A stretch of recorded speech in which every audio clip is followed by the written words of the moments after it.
The firefighters were called out. Something broke on an escalator in a mall and everyone fell down. A woman at the top was trapped inside. She cried out in pain and things didn't seem to be going well. At that moment, the paramedic called HQ saying they needed more ambulances. Kelly kept comforting the woman. When the firefighters removed the stair of the escalator next to the woman, they found that her leg was severely injured on the other side. The man had his foot trapped as the firefighters were about to peel back the stair to see if they could pry his foot free. Lieutenant Stella said, "Hang on." She said if they moved the stairs down here, the gears up top would move. She had the firefighters up top stabilize the drive gears so the ones below could start working. The man's leg was finally freed and he was placed on a gurney. Then another woman's trapped hand was freed on the other side. After cutting through the escalator stairs, the woman was also rescued, but her legs were severely injured and in bad shape. The team responded to a man who got his wedding ring stuck on part of his truck. I jumped down and got caught on the truck. After checking, Kelly said they needed to get the ring off. Crews suggested getting the ring cutter kit. At that moment, the man anxiously shouted not to cut the ring. He asked if there was another way to slide it off. The paramedic said sliding it would cause further degloving, and he could lost his finger. His wife told him to just let them cut the ring. The man said the ring meant a lot to him. It was the symbol of the last 30 years. After hearing this, the wife gave the man a kiss, then turned to the firefighter and said cut the damn ring off now. After the paramedic injected the man with pain medication, the firefighters cut the ring off. The man's finger was free. Oh, thank God. I want the ring, even if it's in pieces. The man urged the firefighters to hurry. He said his son had climbed up the prize chute. The firefighters made their way through the crowd and saw the boy with his whole body stuck inside. They cut off the power if broke the glass directly. It would surely injure the boy's face. At this moment, the boy's breathing became a bit rapid. A paramedic taught the boy to slowly adjust his breathing. Go in, out. Another firefighter brought a cutting tool and began cutting into the machine. Then they grabbed a drill and quickly removed the door panel. Deep breathe. All right, let's get this leg down. That's it. The boy was rescued. Let's take it slow.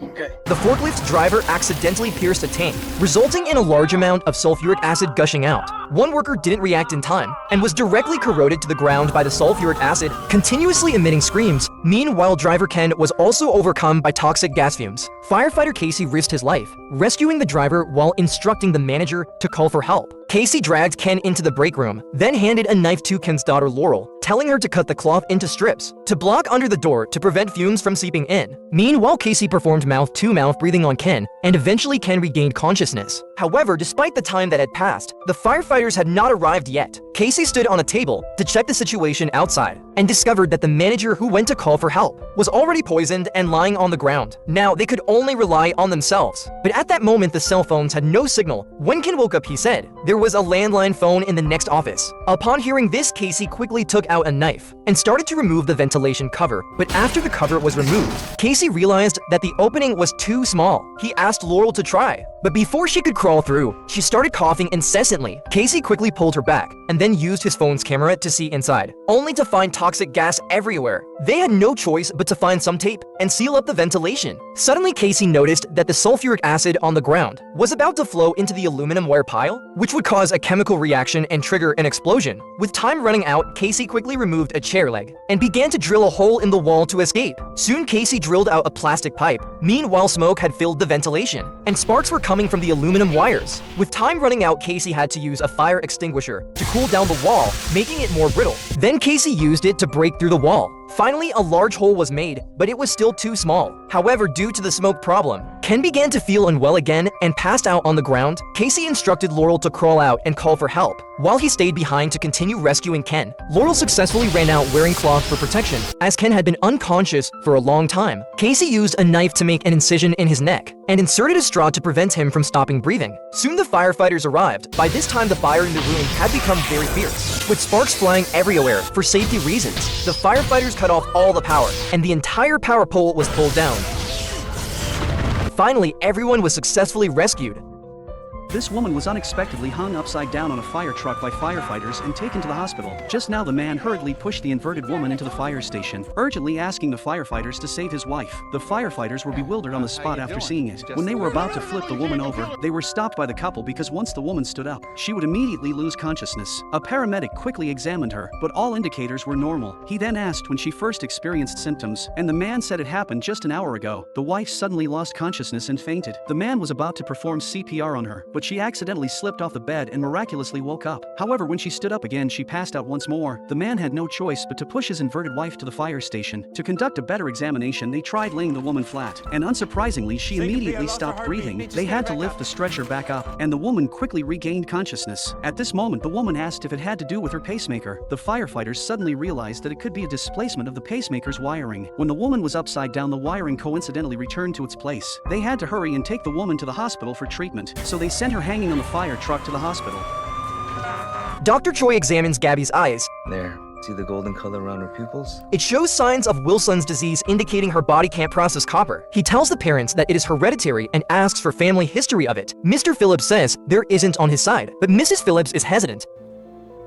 Dr. Choi tells them that Gabby will need a liver transplant. After testing the parents, the doctor discovers that Mrs. Phillips has lupus, and Mr. Phillips isn't a match. The tests also show that he is not Gabby's father. Mrs. Phillips tells them they have misunderstood as Gabby is adopted.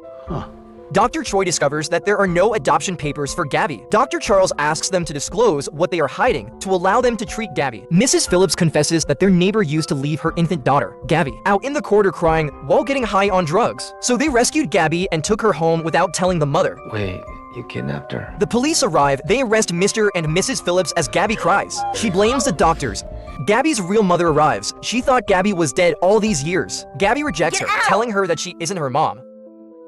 A bomb was removed from the man's chest. Just now, the man named James was taken to the hospital. Due to unable to stop the bleeding, paramedic Hannah put her hand into the hole. James was taken into surgery. Meanwhile, from James's wife, it was learned that James and his best friend Paul, in pursuit of recreating World War II, built a bazooka. They tried shooting it, but accidentally the bazooka fired a shell into James's chest. When Alex learned that the shell was potentially explosive, he went to stop them, and the bomb squad was called in. Now in the operating room, Dr. Milton, the anesthesiologist, told Hannah about pink mist, a story about a bomb going off and the person next to it being blown to bits. Then he showed Hannah how to ventilate James and left saying he had kids. Hannah was now very panicked, completely ignoring the bomb squad's advice, determined to pull out her hand. But surprisingly, the expected explosion did not happen. It turned out that at the moment Hannah pulled out her hand, Dr. Gray reached in and held the bomb. Soon under the instructions of the bomb squad, Gray slowly removed the bomb and handed it to him, thinking the thing was over. Unexpectedly, the next moment, the boy's entire body was trapped in thick concrete. He was in a life-threatening situation. The doctors hurriedly picked up hammers to rescue him. However, the concrete on the boy's body had solidified for more than 10 hours. It was extremely hard. The doctors could only carefully chisel along the cracks. Any mistakes could injure the boy as time passed by. The boy's leg was finally free, but they noticed the boy's leg was slowly swelling up, just as the concrete on other parts of the boy's body was being removed piece by piece. The swelling in the boy's leg worsened. If it continued this way, the boy's leg would certainly be lost. Helplessly, the doctor had to bleed his leg to relieve the pressure. Meanwhile, they learned it from the boy that he had willingly jumped into the concrete because of a girl he liked. But just now, the girl did not care about the boy's safety at all. 4 of us were friends, but he's not really our friend. This deeply hurt the boy's feelings. As the rescue work continued, Dr. Bailey fell into deep thought. He felt like she had missed something until a cup of water accidentally fell to the ground. She suddenly realized it was a bladder issue because they had kept hydrating the boy but forgotten to allow him to urinate. If it continued this way, the boy's bladder could burst.